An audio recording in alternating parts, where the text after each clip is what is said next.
దేవుడప్పున ప్రేమైన సోదర సోదరులకి ప్రభువు అయిన యేసుక్రీస్తు నామమున వందనాలు తెలియజేస్తున్నాను. దేవుడు మనల్ని ప్రేమించి మనల్ని సజీవ లెక్కలో ఉంచి ఆయన సన్నిధిలో కొంత సమయం గడిపేందుకు దేవుడు మనకిచ్చిన ఈ అవకాశాన్ని బట్టి మనంతా దేవుడికి వందనాలు చెల్లించే వారిగా ఉన్నాము.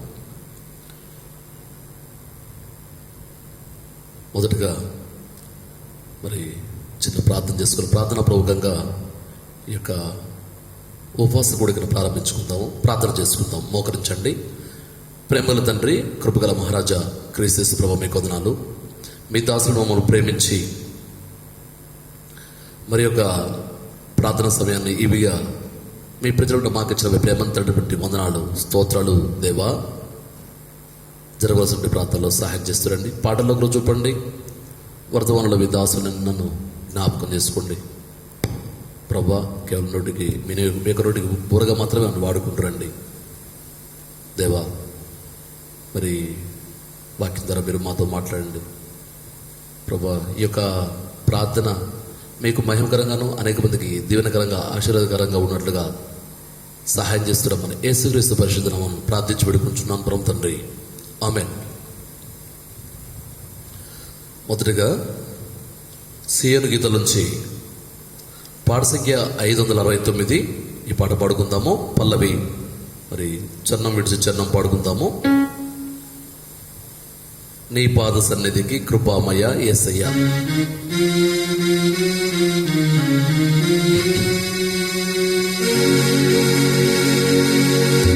నీ పాద సన్నిధికి కృపామయ యేసయ్య.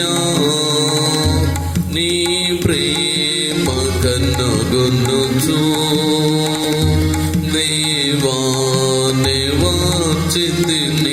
నీ ప్రేమ కనుగొనుచు దేవానివాంచితిని.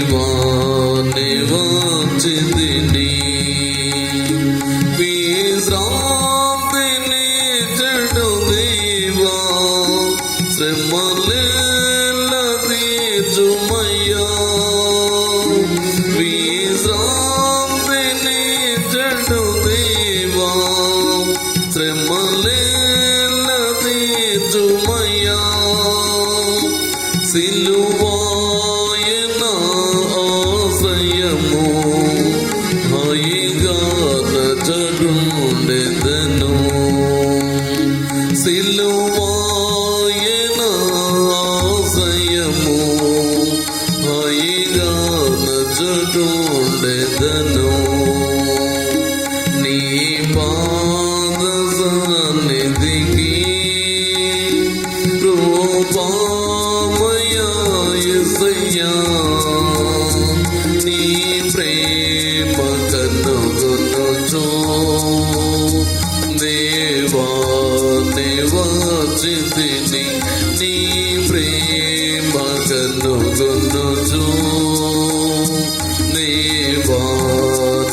దేవానివాంచితిని. నరమాత్రుడము విముఖము మురనాలగించుము.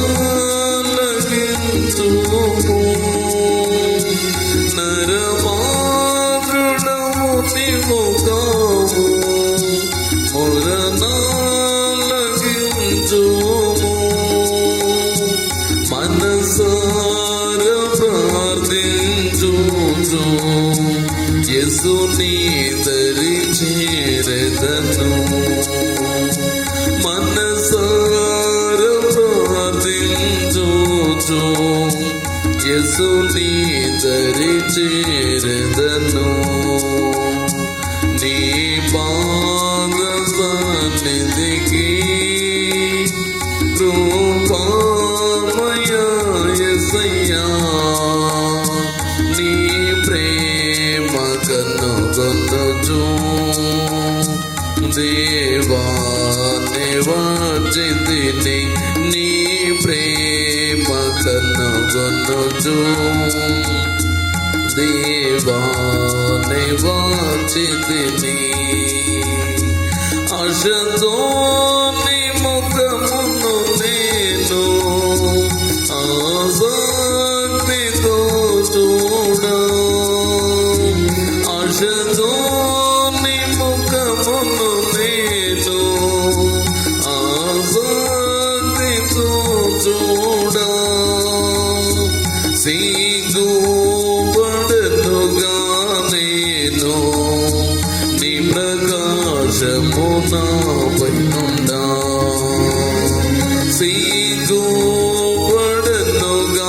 నేను నీ ప్రకాశము నాపై నుండా, నీ పాద సన్నిధికి కృపామయా యేసయ్యా, నీ ప్రేమ కనుగొనుచు దేవా దేవార్జితిని, నీ ప్రేమ కనుగొనుచు దేవా దేవార్జితిని, జీవించి ఎదుగునట్లు జయ జీవితమేమో,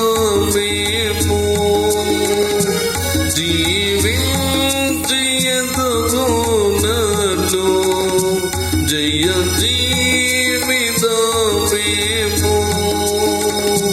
పాలించి వర్ధిల్లుటకై ప్రభువా నీ కృపనేమో, పాలించి వర్ధిల్లుటకై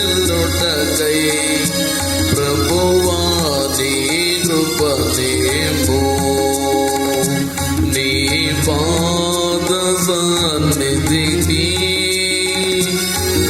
కృపామయా యేసయ్యా, నీ ప్రేమ కనుగొనుచు దేవా దేవార్జితిని, నీ ప్రేమ కనుగొనుచు దేవా దేవార్జితిని.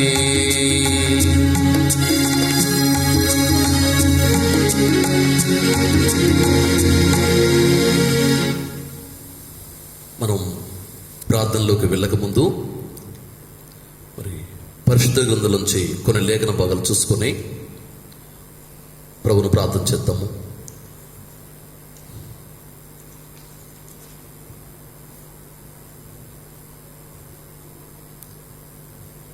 లూకా సువార్త 17వ అధ్యాయం, పరిశుద్ధ గ్రంథం నుంచి లూకా సువార్త 17వ అధ్యాయము 26, 27, 28, 29, 30, 26 నుంచి 30 వచనాలు చదువుకుందాము. నోవాహు దినముల్లో జరిగినట్టు మనుష్య కుమారుని దినముల్లో జరుగును. నోవాహు ఓడలోనికి వెళ్ళిన దినంల వరకు జనులు తినుచు త్రాగుచు పెళ్ళాడుచు పెళ్లికి ఇవ్వబడుచుండిరి. అంతలో జలప్రలయం వచ్చి వారినందరినీ నాశనం చేసిన. లోతు దినంలో జరిగినట్టుగా జరుగును. జనులు తినుచు త్రాగుచు కొనుచు అమ్ముచు నారు నాటుచు ఇండ్లు కట్టుచు నుండిరి. అయితే లోతు సొదొమ విడిచిపోయిన దినమున ఆకాశం నుండి అగ్నిగంధకములు కురిసి వారిని దాన్ని నాశనం చేసిన. ఆ ప్రకారమే మనుష్య కుమారుడు ప్రత్యక్షమగు దినము జరుగును. ప్రభు సహాయంతో ప్రార్థన చేసుకుందాము. ప్రేమల తండ్రి, కృపగల మహారాజా క్రీస్తు ప్రభు, మీకు వందనాలు. మరొకసారి మీ దాసులమైన మమ్మల్ని జ్ఞాపకం చేసుకుని మీ సన్నిధిని మోకరించేదనిత మాకు ఇచ్చిన, ప్రార్థించేదనిత మాకు ఇచ్చిన మీ ప్రేమంతటి బట్టి వందనాలు, స్తోత్రాలు ప్రభా. ప్రభు పాటల విషయంలో సహాయం చేస్తూ వచ్చిన వందనాలు ప్రభా. నాయన, మరి మేము ప్రార్థనకు వెళ్ళడానికి పూర్వము ప్రభా మీ యొక్క పరిశుద్ధ గ్రంథం నుంచి లేఖన భాగాలు ధ్యానించుకున్నట్టు సహాయం చేస్తున్న తండ్రి, లూకా సువార్త ద్వారా మీరు మాతో మాట్లాడమని ప్రార్థిస్తున్నాను. నిలబడుతున్న మీ దాసుని నేను అయోగ్యుని, ఈ మెసేజ్ వింటున్నటువంటి అనేక మంది కంటే శ్రేష్టమైన వారిని నేను కాదు ప్రభు. బలహీనుని జ్ఞాపకం చేసుకోండి. కేవలం మీ నోటికి బురగా మాత్రం వాడుకుంటామని ఈ యొక్క వాక్యము కేవలం మీ నామనకు మహిమ కలిగే విధంగాను అనేక మందికి దీవెనకరంగా ఆశీర్వదకరంగా ఉండేందుకు సహాయం చేస్తామని, మమ్మల్ని ముందుకు నడిపించమని యేసుక్రీస్తు పరిశుద్ధ నామమున ప్రార్థించి వేడుకుంటున్నాం ప్రభు తండ్రి, ఆమేన్. లూకా సువార్త 17వ అధ్యాయము 25 నుంచి 30 వచనాలు చూసినట్టయితే, నోవహు దినముల్లో జరిగినట్టు మనుష్య కుమారుడి దినంలో జరుగును. నోవహు దినంలో మరి ఏం జరిగింది, మనుష్య కుమారు దినంలో కూడా అదే జరుగుతుంది అన్న విషయం ఇక్కడ భక్తుడైన లూకా ద్వారా ప్రభు రాపిస్తూ వచ్చాడు. ఇవి మనుష్య కుమారుని దినములు. మరి నోవహు దినంలో ఏం జరిగిందనే విషయం మనకు తెలుసు, ఇక్కడ రాపించాడు కదా. నోవహు ఓడలోనికి వెళ్ళిన దినం వరకు జనులు ఏం చేస్తున్నారంటే, తినుచు త్రాగుచు పెళ్ళాడుచు పెళ్లికి పడుచుండరి. అంతలో జలప్రలయం వచ్చి వారందరినీ నాశనం చేసిను. ఇక్కడ తినడము త్రాగడము పెళ్ళాడుచు పెళ్లికి పడుచుండరి అని ఉంది. ఇక్కడ పెళ్ళిళ్ళు చేసుకోవద్దని కాదు, ఆహారం తినొద్దని కాదు. అంతకంటే ముందుగా సృష్టికర్తని మర్చిపోకుండా ఆయన ఆజ్ఞ ప్రకారము ప్రజలు జీవించవలసిన వారిగా దేవుడు కోరుకున్నాడు. అయితే వీరు మిగతావన్నీ చేసుకుంటూ వస్తున్నారు, కానీ దేవుణ్ణి స్మరించడం తప్ప. దేవుడు మనుషుని సృష్టించింది వీరు మంచిగా జీవించాలి మరి అని యథార్థవంతంగా మరి కలగజేశాడు. కానీ తగు తంత్రాలు కల్పించుకున్న మానవులు దేవుని ఇష్టానికి వ్యతిరేకంగా ఆదాము మొదలుకొని మరి పాపం చేస్తూ దేవుడికి కోపం తెప్పించేవారిగా ఉంటూ వస్తున్నారు. ఈ నోవహు కాలంలో జరిగింది కూడా అదే. దేవుడిచ్చిన సమస్తాన్ని అనుభవిస్తూ దేవుణ్ణి మరి పక్కన పెట్టి వారి ఇష్టానుసారంగా జీవిస్తున్నటువంటి పరిస్థితిలో మరి దేవుడు కోపగించుకుని జలప్రలయం ద్వారా మరి మానవాళ్ళందరినీ నాశనం చేస్తూ వచ్చాడు. నీతిమంతుడైన నోవహును కాపాడుతూ వచ్చాడు. ఆ ఒక కుటుంబాన్ని రక్షించి మరి జనులందరినీ నాశనం చేసినటువంటి సంగతి ఈ నోవహు కాలంలో జరిగిన విషయం. మరి లోతు దినంలో ఏం జరిగింది అంటే, అక్కడ కూడా అదే జరుగుతోంది. మరలా జనులు తినుచు త్రాగుచు కొనుచు అమ్ముచు నారు నాడుచు ఇండ్లు కడుచుండరి. విషయం పెరిగింది కానీ తగ్గలేదు. మరి ఇక్కడ జనులు కొంటున్నారు, అమ్ముతున్నారు, పొలాలు నాటుకుంటున్నారు, ఇండ్లు కట్టుకుంటున్నారు, అంతా బాగానే ఉంది. పాపాన్ని మాత్రం విడిచిపెట్టలేదు. దేవుని వైపు చూడటం మాత్రం జరగల. పాపం ఎక్కువైన కారణాన్ని బట్టి సొదొమ గొమొర్రాలను దేవుడు మరి అగ్నికందకములను కురిపించి వారిని నాశనం చేస్తూ వచ్చాడు. ఇది లోతు దినంలో నోవహు దినంలో జరిగిన సంగతి. మరి ఇక్కడ లోతు నోవహు దినంలో జరిగినట్టుగా మనుష్య కుమారుని దినంలో జరుగును అని ఇక్కడ ప్రభు రాపించాడంటే, నోవహు కాలంలో జలప్రలయం వచ్చింది, లోతు దినంలో అగ్నిగంధములు కురిశాయి. మరి మనుష్య కుమారుని దినంలో ఏం జరుగుతుంది? అక్కడ ప్రభు ఊకోలేదు కదా, అక్కడ నాశనం చేస్తూ వచ్చాడు, అక్కడ శిక్ష విధిస్తూ వచ్చాడు. మరి మనుష్య కుమారుని దినంలో కూడా అలాగే ఉంది కదా. మరి ఇప్పుడు ఏం శిక్ష ప్రజలకు జరగబోయేది ఏంటి అని చూస్తుంటే, యాక్చువల్గా ఎఫెసీ 5:15 ఏముంది? దినములు చెడ్డవి గనక. నిజంగా చెడ్డమైన దినంలో ఉంటున్నాం. ప్రజలందరూ పాపం వైపు మళ్ళింత ఈజీగా ప్రభు వైపు తిరగనటువంటి పరిస్థితి. మరి విశ్వాసులైతే సమయం పోనీక సద్వినియోగం చేసుకునొచ్చు ప్రార్థన చేయాలని ప్రభు గుర్తు వస్తున్నాడు. మరి చెడ్డమైన ఉన్నటువంటి పరిస్థితుల్లో ప్రజలు దేవుడి వైపు తిరగాలని దేవుడు కోరుకుంటా ఉన్నాడు. అంతేకాదు, మరి దేవుడు నిరగని ప్రజలు ఎవరైతే ఉన్నారో వారు నష్టం కలగకుండా, నష్టపోకుండా రక్షింపడిన వారు ప్రార్థన చేయవలసినటువంటి ఆవశ్యకతను ప్రభువు చెబుతూ వచ్చాడు. చెడ్డమైన దినంలో ఉంటున్న మాట వాస్తవం. ఇవి మంచి దినాలేమి కాదు. ఈ కాలం అంతా వర్షాకాలం, చలికాలం, ఎండాకాలం పోయింది, అంతా కరోనా కాలం ఇప్పుడు నడిచేదంతా. ఈ వర్షాకాలమైన కరోనా కాలమే, చలికాలమైన కరోనా కాలమే, ఎండ అయినా కరోనా కాలమే. ఇది ఎప్పటిదాకా ఉంటుందో తెలీదు. కానీ మొత్తం మీద మరి నష్టం అనేది స్టార్ట్ అయింది. తెగులు అనేది మొదలైంది అన్నమాట మనందరికీ తెలుసు. మరి కరోనాకు లేదా కరోనా అనే తెగులుకు భయపడినంత విధంగా కూడా ప్రజలు మరి ప్రభువుకు భయపడని పరిస్థితిని చూస్తూ ఉన్నాం. నోహ దినంలో జరిగింది అదే, లోతు దినంలో జరిగింది అదే, ఇప్పుడు కొత్త లేదు, ఇప్పుడు జరగబోయేది కూడా అదే. అయితే ఇప్పుడు తెగులు ద్వారా ప్రపంచానికి సమస్య లేదా నష్టం లేదా నాశనం స్టార్ట్ అయింది. ప్రజెంట్ అది జరుగుతూ ఉంది. ఇప్పుడు చూసినట్టయితే ప్రపంచంలో 200 పైచిలకు దేశాల్లో ఈ తెగులు తన పని కానిస్తూ ఉంది. లక్షల మంది చనిపోతున్న పరిస్థితి. మన దేశమే మినహాయింపు కాదు. 3 లక్షల కేసులు, వేల మంది చనిపోతూ ఉన్నారు. మరి ఇలాంటి పరిస్థితులు మనం ఉన్నాం. దేవుడిని మన బిడ్డలుగా మనం చేయవలసినటువంటి బాధ్యత ఇప్పుడు మనం గుర్తెరగవలసిన వారిగా ఉన్నాం. మన బాధ్యతను మరి నిర్వర్తించవలసిన వారిగా ఉన్నాం. ఇక్కడ కొన్ని సంగతులు చూసుకుందాం. సంఖ్యాకాండము 11వ అధ్యాయము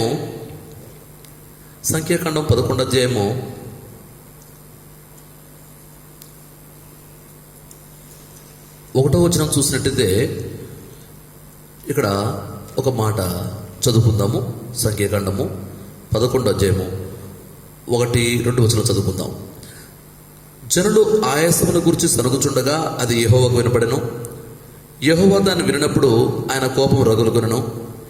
యెహోవా అగ్ని వారిలో రగులుకొని ఆ పాలెంలో ఒక కొనను దహింపసాగెను. జనుడు మోషేకు మొరపెట్టగా మోషే యెహోవాను వేడుకున్నప్పుడు ఆ అగ్ని చల్లారెను.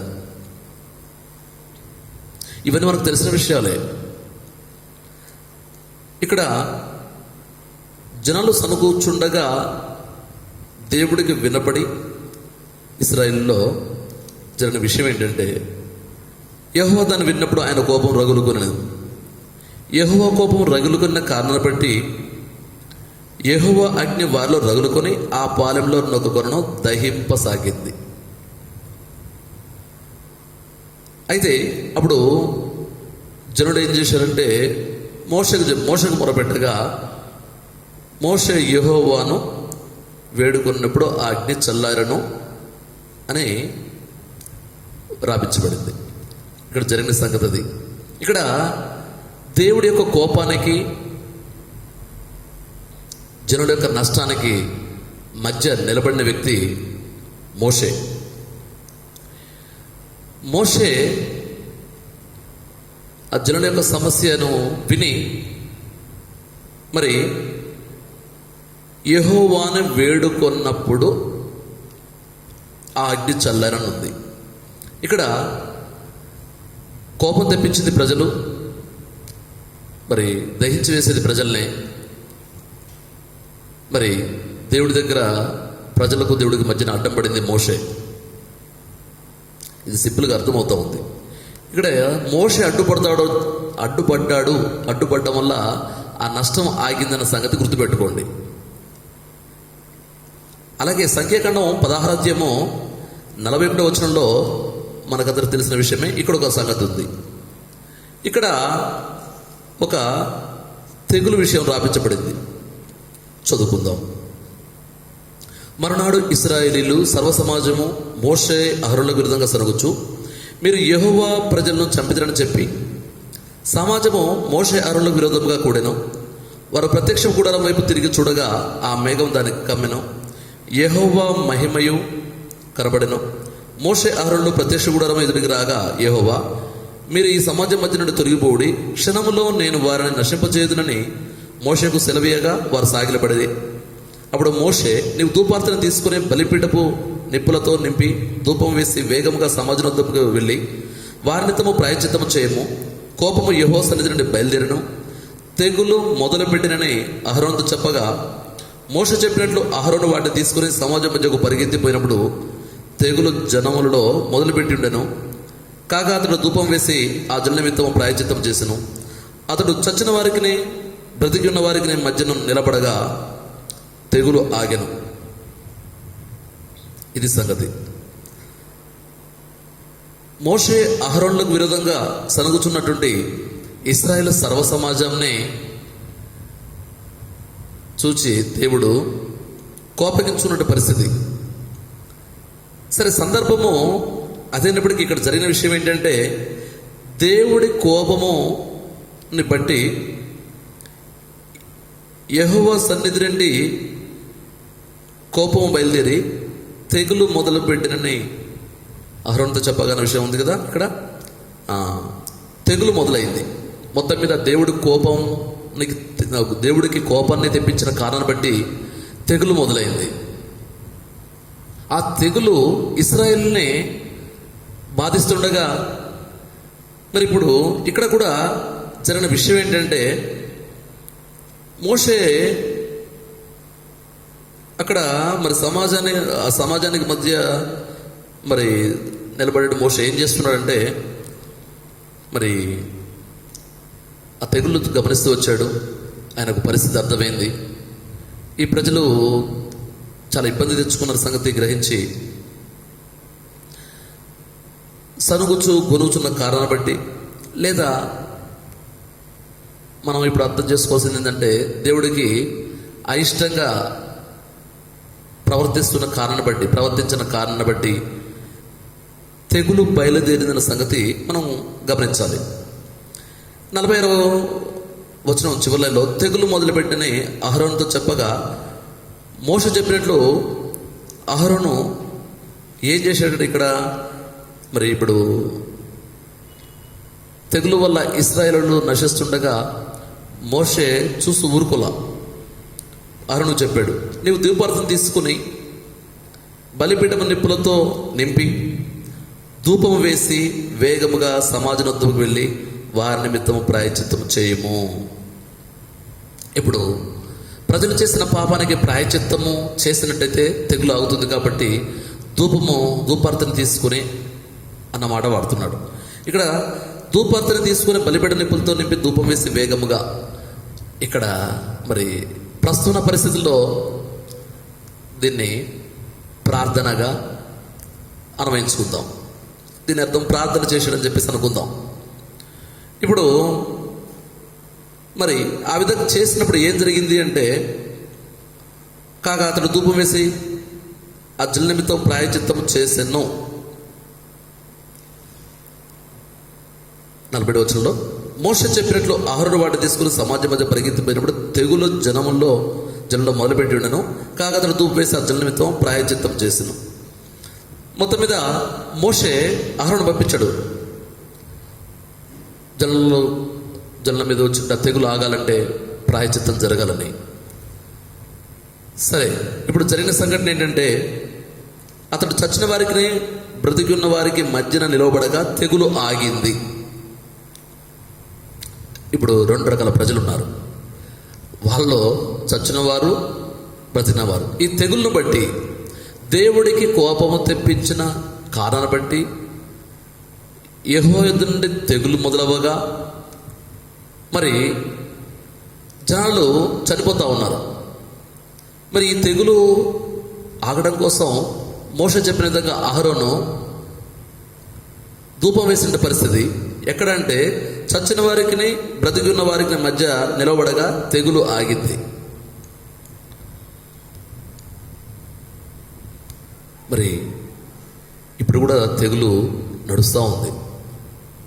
చాలా దేశాల్లో ప్రజలు చనిపోతూ ఉన్నారు.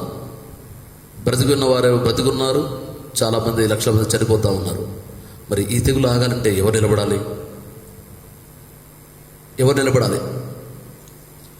ఇక్కడ యోహాను సువార్త 17 వచనం చూద్దామా? యోహాను సువార్త 17 వచనం.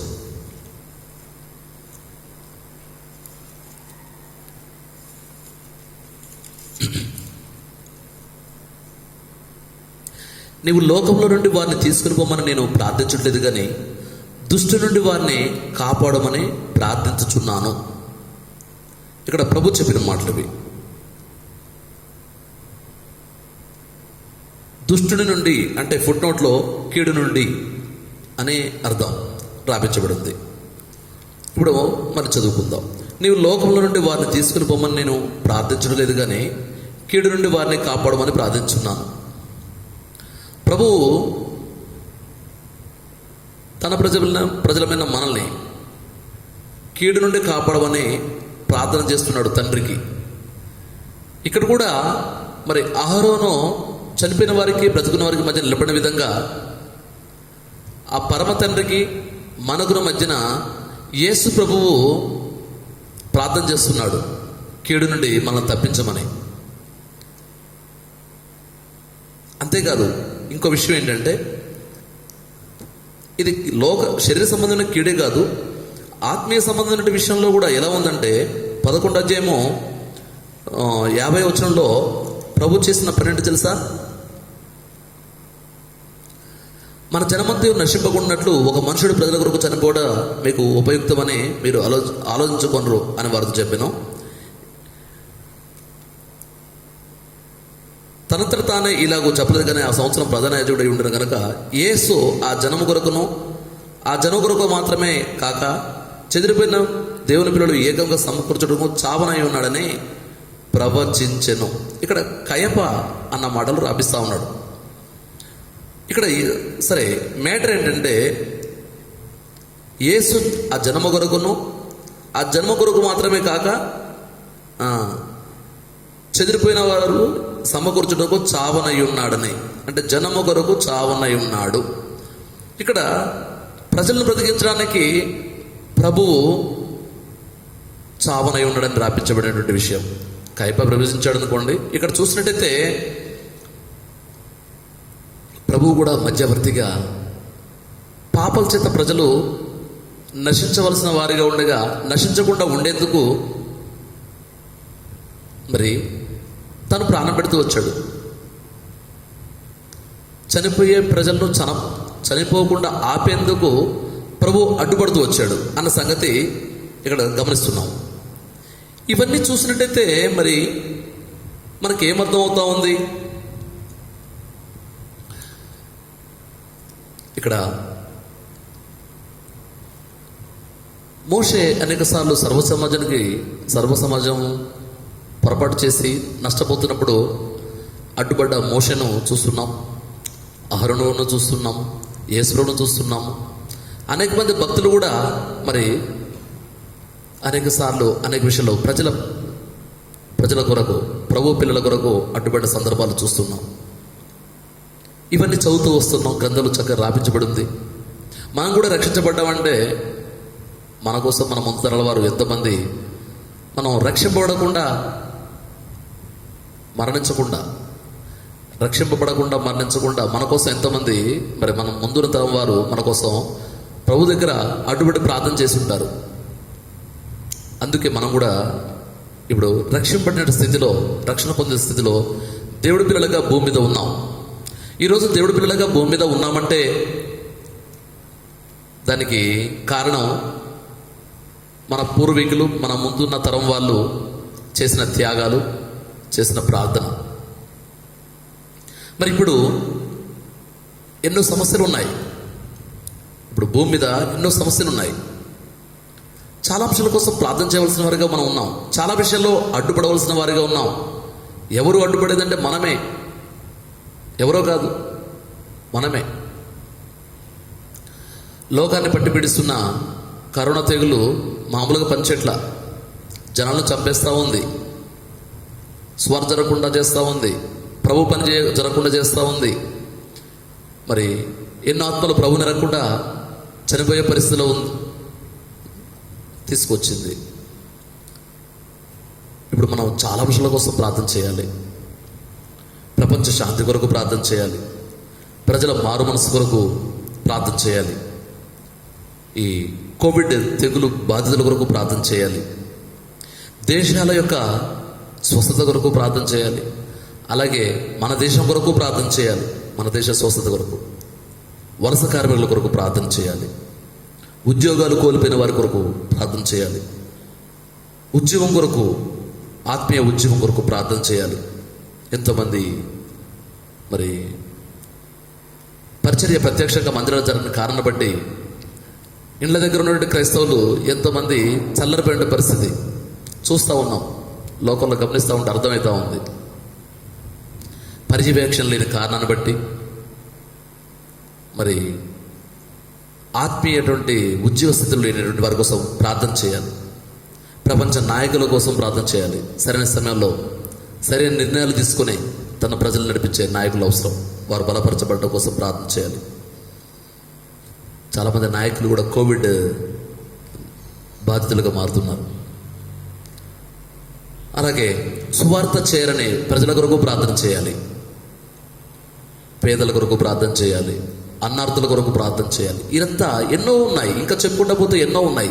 మరి వీటన్నిటి కోసం ప్రార్థన ఎవరు చేయాలి? ఎంతసేపు మా కోసం ప్రార్థన చేయండి అనే వాళ్ళే తప్ప మా కోసం ప్రార్థన చేయండి, మా కోసం ప్రార్థన చేయండి.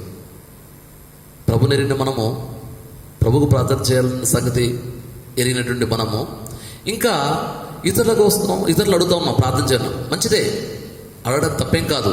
కానీ ఇతరుల కోసం మనం చేయవలసినటువంటి ప్రార్థన లేదా?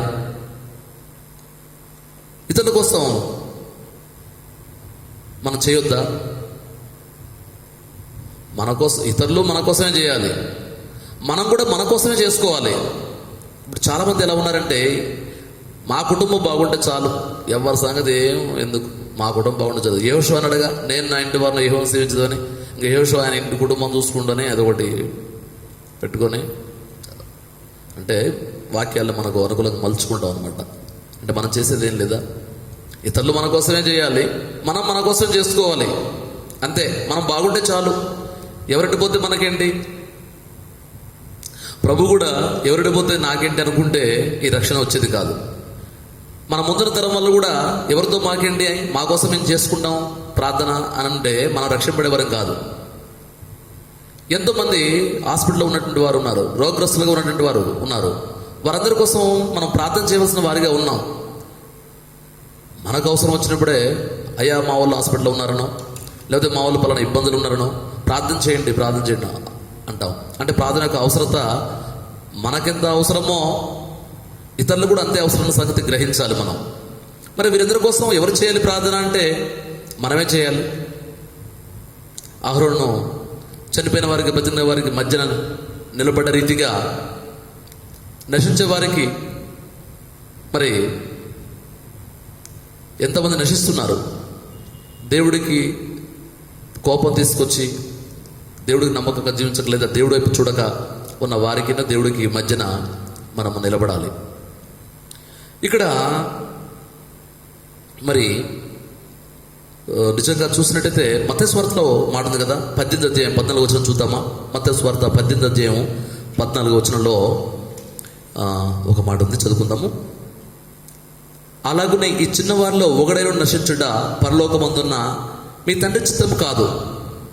సరే, సందర్భాన్ని మరి చూసినట్టయితే పైన ఉపమానం 99 గొర్రెలు విషయం చూసి ఏ ఒక్కరూ నశించుట ఇష్టం లేదన్న భావం ప్రభు యొక్క ఉద్దేశం కనపడతా ఉంది.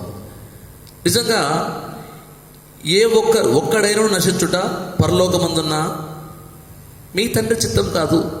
మీ తండ్రి అంటే ఎవరు? మన తండ్రి అని చెప్పుకుంటున్న మన ప్రభువే అక్కడ రాపించినటువంటి మీ తండ్రి. ఏంటట మన తండ్రి చిత్తం? మీ తండ్రి అంటే మన తండ్రి చిత్తం ఏంటంటే ఒకడైనా నశించుట పరలోకమందున్న మన తండ్రి చిత్తం కాదు. మన తండ్రి చిత్తం ఏంటంటే అందరూ రక్షింపబడాలి. రక్షింపబడాలంటే ఏం చేయాలి? ఎవరో ఒకరు చేయాలా? మనం చేయాల్సిన, రక్షింపబడిన మనం చేయాల్సిన పరిస్థితి ఏంటంటే మనము వారి కోసం ప్రయత్నం చేయాలి, ప్రార్థన చేయాలి. నశించుట, ఏ ఒక్కరు నశించుట తండ్రి చిత్తం కాదు కదా. మరి రక్షింపడాలంటే ఏం చేయాలో మనకు తెలుసు, అది చేయాలి. మనము మన వరకే చూసుకోవడం కాదు, మంచిదే, మన కోసం మనం చూసుకోవాల్సిందే. కానీ ప్రభు చెప్పింది ఏంటంటే అనేక మంది కోసం ప్రార్థన చేయమని, అనేక మంది రక్షింపడే విధంగా మనం పని చేయాలని. నిజంగా పనిచేసేవారు తక్కువ ఉన్నారండి, కోత విస్తారంగా ఉంది, పనివారు తక్కువగా ఉన్నారు. పనివారిని పంపమని యజమాని వేడుకొనుడి అని ఉంది కదా. ఇంకా పనివారు వచ్చి వేడుకుంటే పంపించే పనివారు కాక ఇప్పుడు ఉన్నవారమే ఆయన పనివారమే, ఆయన పని చేయడానికే ఉన్నాం. మొదటి తిమోతి పత్రిక 2వ అధ్యాయం 1వ వచనం చదువుకుంటాం అన్నమాట. ఏమని? తిమోతి పత్రిక మొదటి తిమోతి పత్రిక 2వ అధ్యాయం 1వ వచనం మనకు తెలిసిన విషయమే. బాగా ప్రార్థనగానే ఇదే చదువుకుంటాం. ఏమంట? మనము సంపూర్ణ భక్తియు మాన్యత కలిగి నెమ్మదిగాను సుఖంగాను బ్రతుకు నిమిత్తము. ఇక్కడ ఆగుదాం.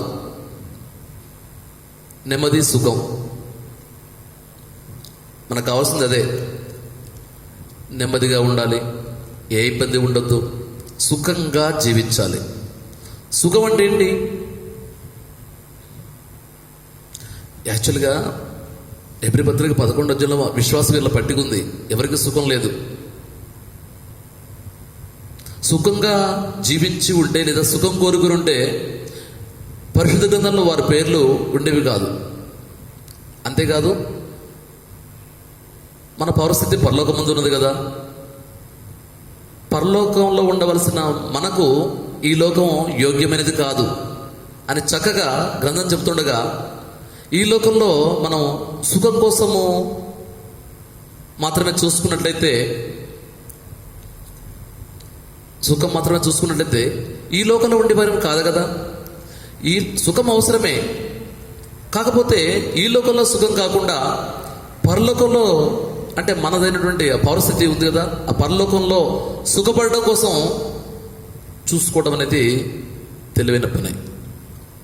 పరలోకంలో సుఖం కోసం ఈ లోకంలో కష్టపడ్డా పర్వాలేదు అన్న సంగతి గుర్తెరిగినట్టయితే, ఇక్కడ అశాశ్వతమైన సుఖం కోసం చూసుకొని అక్కడ కష్టపడే కంటే, పరలోకం చేరక ఇబ్బంది పడే కంటే, ఇక్కడ కొంచెం కష్టమైనా కూడా ప్రభు చెప్పిన ప్రకారం చేసి మరి మన పౌరస్థితి ఉన్నటువంటి ఆ పరలోకంలో సుఖపడడం బెటర్. అది శాశ్వతమైనది.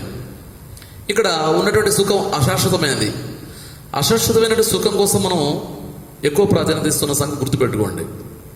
ఈ లోకంలో ఇంత చేసి దేనికోసం మనం కష్టపడేది అంటే, మన కోసమా, లేదా మన పిల్లల కోసమా, లేదా రేపటి తరాల కోసమా? రేపటి దానికి రూపే లేదు కదా. మన పిల్లలకి ఇవ్వాల్సింది కూడా ఈ లోకంలో ఉన్నట్టు పరిస్థితి కాదు. వారు కూడా ఆత్మీయంగా ఎదగాలి అంటే, ఆత్మీయంగా ఎదిగినప్పుడే, రక్షింపడినప్పుడే, దేవుడికి నమ్మకంగా జీవించినప్పుడే మనకు సంతోషం.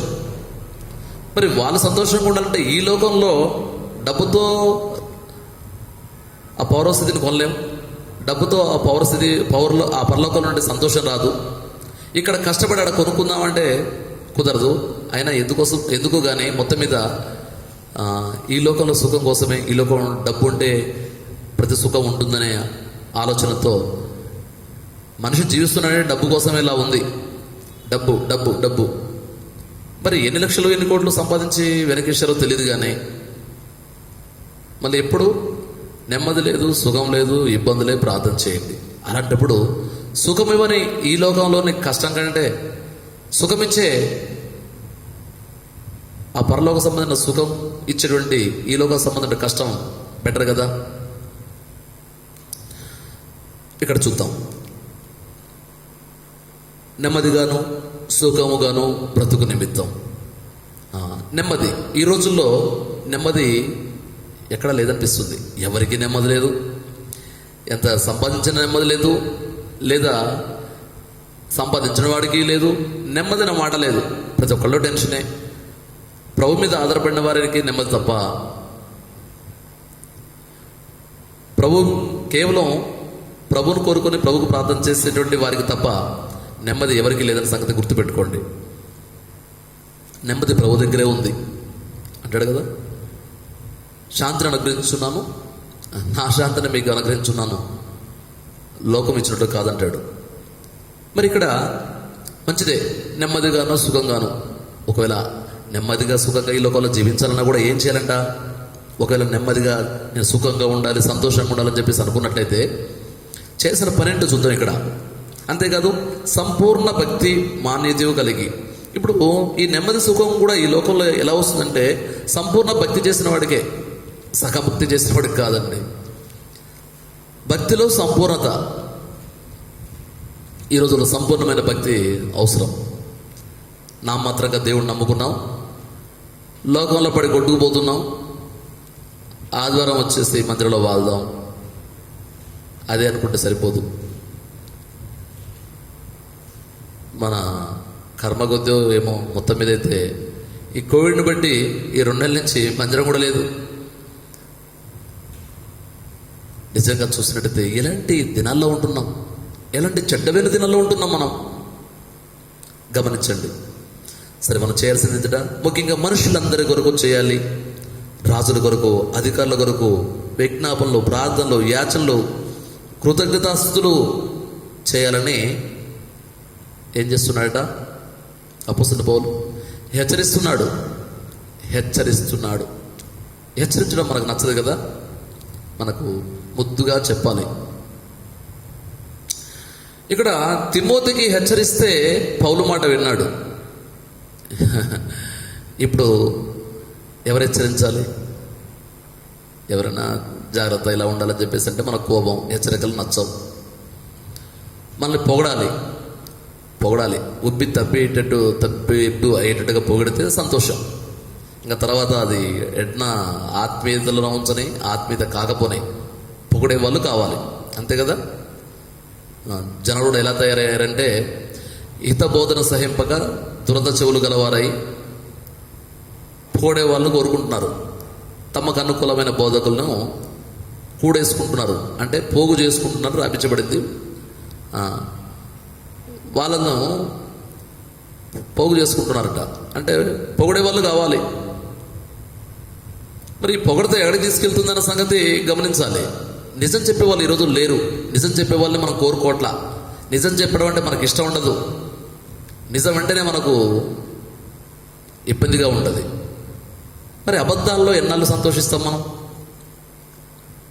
పొగిడే వాళ్ళతో పొగడ్తలు కోరుకొని మనము సత్యాన్ని గ్రహించక ఎన్నాళ్ళు మనము మరి చీకట్లో ఉంటాం. ఇక్కడ ప్రార్థన చేయాల్సిన విధానం చెప్తున్నాడు, అవసరత చెప్తున్నాడు. రాజుల కొరకు చేయాలి, అధికారులకు చేయాలని చెప్తూ ఏమంటాడంటే హెచ్చరించుచున్నాను. పౌలు హెచ్చరిస్తూ ఉన్నాడు. హెచ్చరిక అవసరం. ఇది ఇదేంటట, ఇంకా ఇది మంచిదియు మన రక్షకుడుకు దేవుని దృష్టికి అనుకూలమైనది ఉన్నది.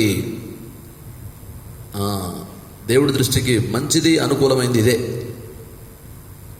ప్రార్థన చేయాల్సిన విధానం చెప్తా ఉన్నాడు. ఇక్కడ ఒక సంగతి గమనిద్దాము. ప్రస్తుత పరిస్థితుల్లో మరి ప్రజలు నానా ఇబ్బందులు పడుతూ ఉన్నారు. ఆర్థికంగా అని ముందు చెప్పుకుంటే సంతోషం ఉంటుంది. అబ్బా, ఆర్థికంగా అంటే సంతోషం. నాకు తెలిసి ఆర్థికంగా అది కూడా చెప్దాం. తర్వాత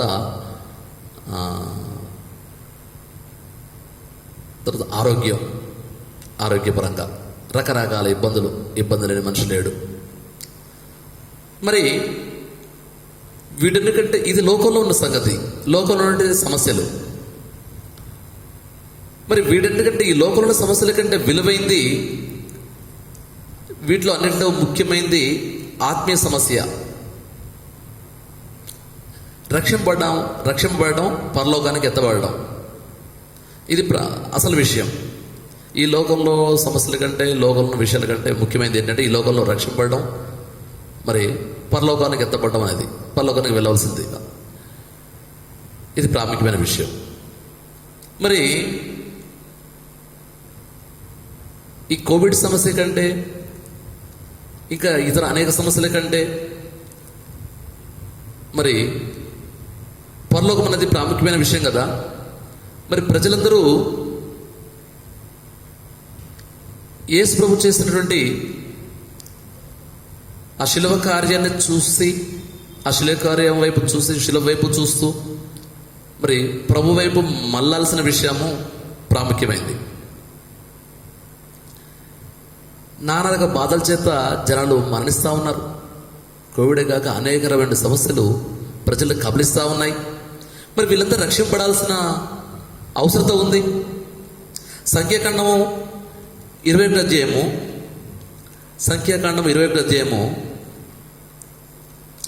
5వ వచనం నుంచి చూసినట్లయితే మనకు తెలిసిన విషయమే. ఇక్కడ చూడండి,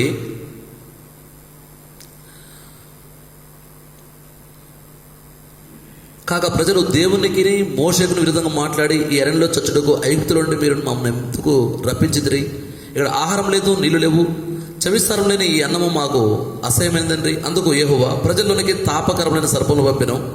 అవి ప్రజలను కరవగా ఇశ్రాయేలులో అనేకులు చనిపోయి. కాబట్టి ప్రజలు మోషే యొద్దకు వచ్చి, మేము యెహోవాకును నీకు విధంగా మాట్లాడి పాపం చేసేదిమి.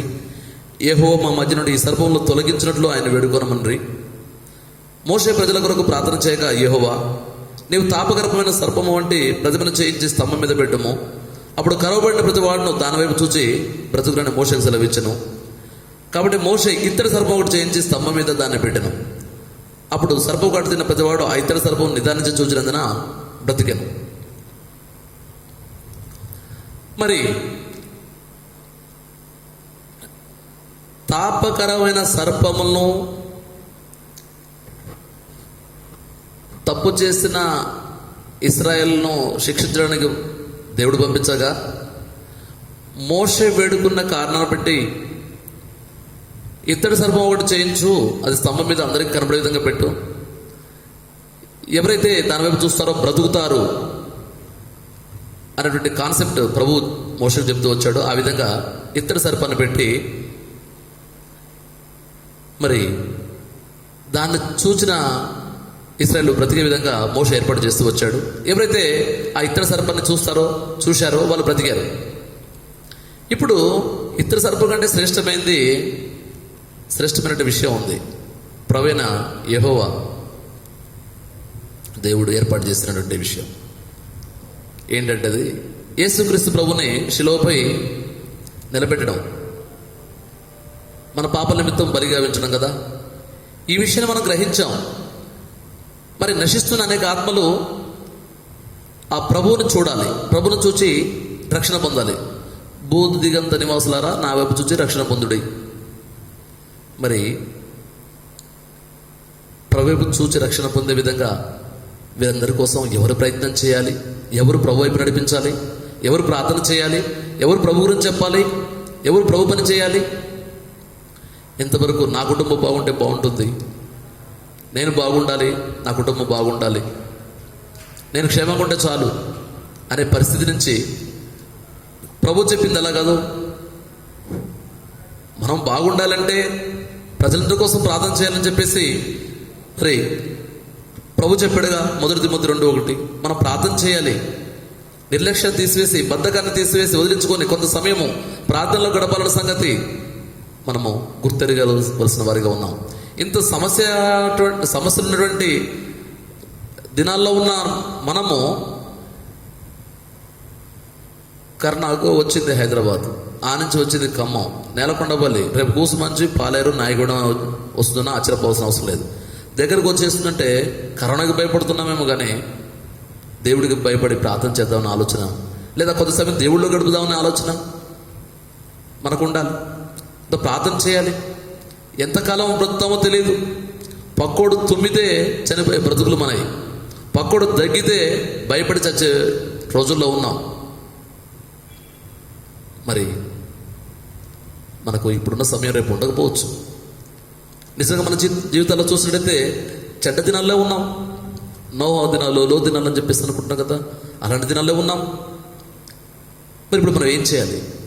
నేను నశించేదను, నా ప్రజలు మాత్రం బాగుండాలని చెప్పేసి త్యాగం చేసిన ఎస్తేర్ను చూస్తున్నాం కదా, మనం ఎరుగుదాం కదా. అలాగే మరి లోతు వరకు ప్రభు దగ్గర ప్రార్థనలో ప్రయాసపడిన అబ్రహాం ఎరుగుదము, ఇశ్రాయేలు కోసం ప్రయాసపడినటువంటి మోషే, అహరోను ఎరుగుదము.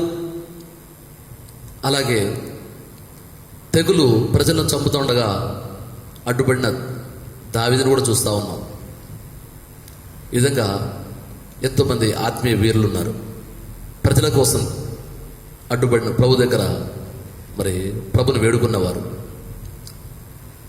వారి వారసులుగా మనం ఏం చేయలేమా? నిజంగా మన జీవితాల్లో ఏదైనా సంతోషం అంటే ఉంటుందంటే శాశ్వతమైన సంతోషం కొన్ని ఆత్మల కోసం ప్రార్థన చేసి మన ద్వారా కొంతమంది దేవుడిని నమ్ముకొని మరి ఆ పరమునకు చేరినట్లయితే నరకాన్ని తప్పించినట్లయితే కొంతమంది మన ద్వారా నరకాన్ని తప్పించుకున్నట్లయితే పరలోకానికి చేరినట్లయితే అదే గొప్ప సంగతి. దానియేలు గ్రంథం 12:3 మనకు తెలిసిన విషయమే. అదే చెప్తుంది కదా, బుద్ధిమంతులైతే ఆకాశ మండలంలోనే జ్యోతులను పోయిన వారి ప్రకాశించెదరు. అది మొదటి సంగతి. తను రక్షణ కాపాడుకున్నవాడు బుద్ధిమంతుడే, మంచిదే. నీతి మార్గం అనుసరించి నడుచుకున్నట్లు ఎవరు అనేకులు త్రిపుదురో వారి నక్షత్రాలు నిరంతరం ప్రకాశిస్తారని. ఇప్పుడు నక్షత్రాలు ప్రకాశించడం కోసం తిప్పడం కాదు, కానీ మన బాధ్యతగా మరి మనము అనేక మంది దేవుడు వైపు తిరగడం కోసం ప్రయత్నం చేసినట్టయితే, ప్రార్థన చేసినట్టయితే, అది ఉపవాసం ఉండి ప్రార్థన చేస్తావా, లేకపోతే ఉపవాసం అంటే ఒక్కరోజే చేస్తావేమో, కానీ నిత్యము ప్రతిసారి మన బాధ్యతగా గుర్తెరిగి ప్రార్థన చేసినట్టయితే అది బాధ్యతాయుతమైన క్రైస్తవ జీవితం. అప్పుడు ఎస్తేరు అంటే నక్షత్రం. దాని గ్రంథం 12:3 ఆకాశ మండలంలో జ్యోతులను పోలిన వారి ప్రకాశించదన్నది కదా. ఎంత గొప్ప ధన్యత, అవకాశం అయితే ఉంది. మన జీవితాల్లో చూస్తుంటే చెడ్డమైన దినంలో ఉంటున్నాం. ప్రియమైన సహోదరి సహోదరులారా, ప్రార్థన అవసరాలు చాలా ఉన్నాయి. ప్రార్థన అవసరత కలిగిన వారు చాలా మంది ఉన్నారు. అనేక విషయాలు ఉన్నాయి. దేవుడి సన్నిధిలో ప్రార్థన చేయాలంటే టైంలో సరిపోదు, అలా ఉన్నాయి అవసరతలు. మరి ఎంత సమయం మనం దేవుడి సన్నిధిలో గడుపుతున్నాం? మరి ఈ ఉపవాస ప్రార్థన సమయం ముందు కొంత సమయం ఉన్నా ఇప్పుడు బాధ్యతగా మరి బాధ్యతను గుర్తెరిగి ప్రభు మనల్ని రక్షించాడు, ప్రభు పిల్లం, ప్రార్థన అనేక మంది కోసం ప్రార్థన చేయడం మన బాధ్యతను గుర్తెరిగి ప్రార్థన చేద్దాం. దేవుడు చిన్న వాక్యం దీవించిన కాక. కొన్ని ప్రకటనలు గమనించండి. తిరిగి ప్రభు కృపను బట్టి రేపటి నుంచి మందిరంలో ఆరాధనకు అవకాశం గవర్నమెంట్ కల్పించింది. అయితే దీనికి చాలా కండిషన్స్ ఉన్నాయి. ఇదివరకులా కాదు, గమనించండి. మరి ఇది కోవిడ్ ప్రభావము లేకపోయిన కారణాన్ని బట్టి ఇచ్చింది కాదు. దాదాపు 500 కేసులు ఉన్నప్పుడే లాక్డౌన్ అని చెప్పేసి గవర్నమెంట్ దిగ్బంధనం చేసిన పరిస్థితి నుంచి ఇప్పుడు 3 లక్షల కేసులు అయినప్పుడు లాక్డౌన్ లేకుండా అనుమతించిందంటే అక్కడ కారణం ప్రభుత్వం కూడా ఎవరి బాధ్యతను వారికి వదిలిపెట్టింది. కాబట్టి చాలా బాధ్యతాయుతంగా ప్రవర్తించవలసిన పరిస్థితుల్లో మనము ఆరాధన నిర్వహించుకోవాల్సిన వారిగా ఉన్నాం. దీనికి చాలా కండిషన్స్ ఉన్నాయి. కాబట్టి గమనించండి. 9:30కి రండి, 12 లోపు ముగించుకుందాం. ప్రతి ఒక్కరు మాస్క్ తెచ్చుకోండి, ఉండే హ్యాండ్ శానిటైజర్ తెచ్చుకోండి. ఇక్కడ కూడా మందిలో కూడా శానిటైజర్ ఉంది, కల్పించాం. అలాగే మందిరానికి వచ్చినప్పుడు మరి చాలా జాగ్రత్తలు తీసుకోవాల్సిన అవసరం ఉంది. టెంపరేచర్ చూసుకోవాలి, హ్యాండ్ వాష్ చేసుకోవాలి, శానిటైజ్ చేసుకోవాలి, మాస్క్ పెట్టుకోవాలి. తర్వాత ఓల్డ్ ఏజ్ వాళ్ళు దయచేసి ఇళ్ళ దగ్గర ఉండడం మంచిది. చిన్నపిల్లలు, ఓల్డ్ ఏజ్ వాళ్ళు, జలుబు దగ్గు జ్వరం ఉన్న వాళ్ళు మరి ఇంటి దగ్గర ఉండడం బెటర్, జ్ఞాపకం పెట్టుకోండి. అలాగే మంచినీళ్ళ బాటిల్స్ ఎవరి వాళ్ళే తెచ్చుకోండి. అలాగే మరి 9:30 వచ్చినట్టయితే ఇక్కడ మరి హ్యాండ్ వాష్, టెంపరేచర్ అవన్నీ చూసుకొని శానిటైజ్ చేసుకొని సోషల్ డిస్టెన్స్ పాటిస్తూ మనం ఆరాధన చేయవలసిన వారిగా ఉన్నాం. మరి చాలా కాలం తర్వాత ప్రభు మందిరంలో గడబోతున్నాం కాబట్టి అందరూ సంతోషంగా రండి. జాగ్రత్తగా మరి ప్రభుత్వం వారి నిబంధనల ప్రకారము ఆరాధన జరిగిద్దాం. ప్రార్థన చేసుకుందాం. మోకరించండి. ప్రేమగల తండ్రి, కృపగల మహారాజా క్రీస్తు ప్రభువా, మీకు వందనాలు. మీ దాసులను మమ్మల్ని ప్రేమించి మా ఆయుష్ను పొడిగించి మరొక సమయాన్ని మీ సన్నిధిలో గడిపేందుకై, మరి అనేక విషయాల కోసం మీ సన్నిధిలో ప్రార్థన చేసేందుకై మీరు మాకు ఇచ్చిన మీ ప్రేమ ముద్ర బట్టి ఈ సమయాన్ని బట్టి మీకు కృతాస్తులు చెల్లిస్తున్నాం దేవా. మరి లూకాసు వార్త చెప్పడం విధంగా లోతు దినముల వలె నోవాహు దినముల వలె మనుష్య కుమారుడి దినములు ఉన్నాయని చెప్పేసి చదువుకుంటూ వచ్చాం. నిజమే ప్రభా, లోతు దినంలో జరిగిన సంగతులు, నోవాహు దినంలో జరిగిన సంగతులు చూస్తూ వచ్చాం. ఇప్పుడు కూడా అలాగే ఉన్నాయి ప్రభా, మార్పేం లేదు. ప్రభువా, ప్రస్తుత సమస్యలు చూసినట్టయితే ప్రభా, అనేక సమస్యలు ఈ యొక్క ప్రపంచాన్ని బట్టి పీడిస్తూ ఉన్నాయి. ప్రార్థన చేయవలసిన అంశాలు చాలా ఉన్నాయి, విషయాలు చాలా ఉన్నాయి. అనేక మంది మరి నశించే ఆత్మలు ఉన్నాయి. వారందరి కోసం ప్రార్థన చేయవలసిన వారిగా మీ దాసులను మా మీద పెట్టావు అయ్యా. మరి ఆ విధంగా అందరి కోసం, ఈ విషయాల కోసం, అనేక ఆత్మల రక్షణ కోసం ప్రార్థన చేసేవారిగా మమ్మల్ని సిద్ధం చేస్తురండి. మా పితరులు ఏ విధంగా మరి ప్రజల పట్ల బాధ్యత కలిగి ఉన్నారో, మోషే అయితేమి, అహరోన్ అయితేమి, తన జాతి కొరకు త్యాగం చేసిన ఎస్తేర్ అయితేమి, మరి ఈ విధంగా ప్రభువా మరి విశ్వాస వీరులు ఉన్నారు. అలాగే మా పితరుల వారి మేము కూడా ప్రభువా ఈ తరం వారిలో మరి మీ ప్రజల కొరకై ప్రార్థన చేసేవారుగా మమ్మల్ని చెందుకు వందనాలు. మీరు ఇచ్చిన బాధ్యతను బట్టి మీకు కృతాస్తులు చెల్లిస్తున్న దేవా. బాధ్యతాయుతంగా ప్రవర్తించుట నాకు మాకు నేర్పిస్తురండి తండ్రి. మరి రేపు జరగబోయే ఆరాధన విషయంలో సహాయం చేయండి. ప్రభుత్వ నిబంధనల ప్రకారం మరి ఆరాధన జరిగించుకోవలసిన వారిగా ఉన్నామయ్యా. ఆ విధంగా జరుగుటకు మీ కృప పాలించండి. మీ ప్రజలను వారు సమయానికి రాగలటకు సహాయం దయచేయండి. కేవలం మీ నామానికి మహిమ కలిగే విధంగా అనేక మందికి దీవెనకరంగా, ఆశీర్వాదకరంగా ఈ యొక్క ప్రార్థన కార్యక్రమాలు, ఆరాధన కార్యక్రమాలు సంస్థ ఉండగలటకు సహాయం చేస్తుండండి. సంస్థాన్ని మీరే అధ్యక్షత వహించి నడిపిస్తున్నందుకు వందనాలు, స్తోత్రాలు చెల్లిస్తూ ఈ పరిచయం ఆశించమని ప్రభా ఇతమైన వాక్యం నీరుగడ్డి ఫలింపు చేయండి. మా జీవితాల్లో ఫలించడానికి సహాయం చేస్తుండండి. వాక్యం వినమటి వారిగా గ్రహించి వాక్యానుసారం జీవించుట, అనేక మంది కోసం బాధ్యతలు ప్రార్థించుట నేర్పిస్తారండి. చేసిన మేలు వందనాలు చెల్లిస్తూ మరోసారి మా దేశాన్ని జ్ఞాపకం చేసుకునే అధికారులు, మంత్రుల కోసం, ముఖ్యమంత్రి, ప్రధానమంత్రి, అలాగే ప్రభా ఎమ్మెల్యే, ఎంపీల కోసం, అధికారుల కోసం ప్రార్థన చేస్తూ ఉన్నాం. అనేక సంఘాల కోసం ప్రార్థన చేస్తూ ఉన్నాం.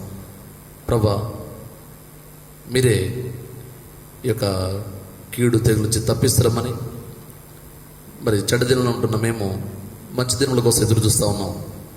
మీరే సహాయం చేస్తున్నామని, అలాగే ఈ చెడ్డ దినాలు ఉంటున్న మేము ఏ విధంగా జీవించాలో, ఏ విధంగా ప్రార్థించాలో, ఏ విధంగా ప్రవర్తించాలో ఆత్మీయంగా మీ యొక్క ఉద్దేశాల ప్రకారం నడిపిస్తున్నామని మహిమాఘనత స్థితిలో మీకు అర్పిస్తూ యేసుక్రీస్తు పరిశుద్ధ ప్రార్థించి వేడుకుంటున్నాను ప్రభు తండ్రి. ఆమేన్. తండ్రి దేవుని ప్రేమ, కుమారుడైన యేసుక్రీస్తు కృప, పరిశుద్ధాత్మ అన్యోన్య సహవాసం ఇక్కడ చేరున్న మనకును, ఈ సెల్ ద్వారా చూసిన వారికి సకల పరిశుద్ధులకు సదాకాలం తోడు నడిపించును గాక. ఆమేన్. Praise the lord.